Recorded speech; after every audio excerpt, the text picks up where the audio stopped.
शेतकऱ्यांनी किड्या विकतपर्यंत आपल्या खात्याकडे माहिती नव्हती.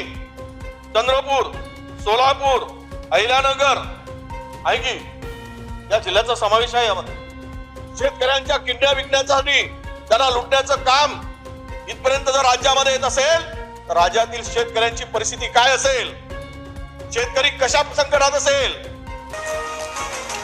नमस्कार शेतकरी मित्रांनो, आज दिवसभरातील शेतकऱ्यांसाठी झटपट आणि ठळक बातम्या. बातमीपत्रामध्ये कर्जमाफी, पीएम किसान यासंबंधी महत्त्वाची अशी अपडेट आलेली असून व्हिडिओला कुठेही स्किप न करता व्हिडिओ नक्की शेवटपर्यंत पहा. खानदेशामध्ये पपईची आवक ही निच्चांकी स्थितीमध्ये असून शिवार खरेदीमध्ये मिळतोय 12 ते 14 रुपयांचा दर.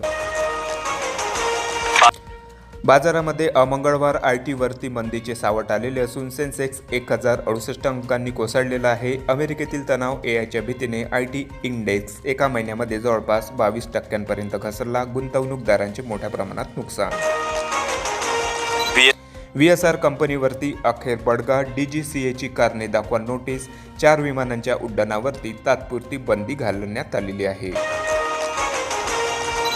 विधी संघर्षग्रस्त बालकांच्या संरक्षणासाठी 10 कोटींचे अनुदान महिला व बाल विकास विभागाकडून निधी मंजूर करण्यात आलेला आहे. आयुष्यमान कार्ड वितरणामध्ये वाशिम राज्यात 5व्या स्थानी असून आरोग्य विभागाची उल्लेखनीय कामगिरी. गृहकर्जामध्ये महाराष्ट्र देशामध्ये टॉपला असून गेल्या वर्षाच्या तुलनेत 10% वाढ. सोने कर्ज वैयक्तिक कर्जाला मागे टाकलेले असून अशा मोठ्या घरांच्या खरेदीकडे कल वाढलेला आहे. भारत अमेरिका व्यापार करार हिंमत असेल तर रद्द करून दाखवा, राहुल गांधी म्हणाले. केंद्र सरकारला यावेळी त्यांना आवाहन केलेले असून हा करार शेतकरी विरोधी असल्याचा किसान महाचौपालमध्ये दावा करण्यात आलेला आहे. शिस्तीचा पहिला बडगा. पुरवणी मागण्यांना लगाम घालण्यात आलेला असून वित्त खाते हातात घेताच मुख्यमंत्र्यांची खात्री. जलजीवन मिशनसाठी 1431 कोटींची तरतूद करण्यात आलेली.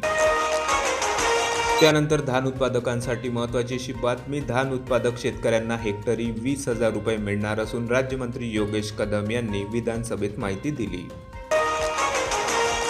मजुरीचे दर वाढलेले असून त्यातच पावसाचे सावट. हरभरा उत्पादक संकटात सापडलेला असून निसर्गाच्या लहरीपणामुळे फटका बसतोय. हमीभाव केंद्र लवकरात लवकर सुरू करण्याची मागणी शेतकऱ्यांकडून केली जात आहे. 5 लाखांचे आरोग्य कवच. अकोला जिल्ह्यामध्ये कार्डसाठी 8 लाख नोंदणी झालेल्या असून गंभीर आजाराच्या उपचारासाठी आयुष्यमान योजना ठरते आधारवड.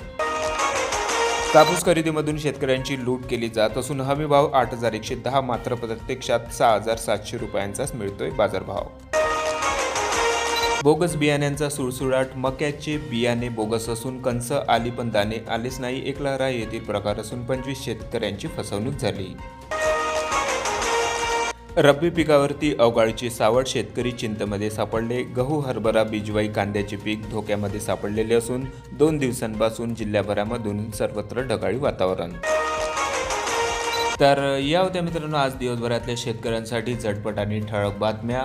भेटूया मग नवीन व्हिडिओ सोबत. तोपर्यंत नमस्कार.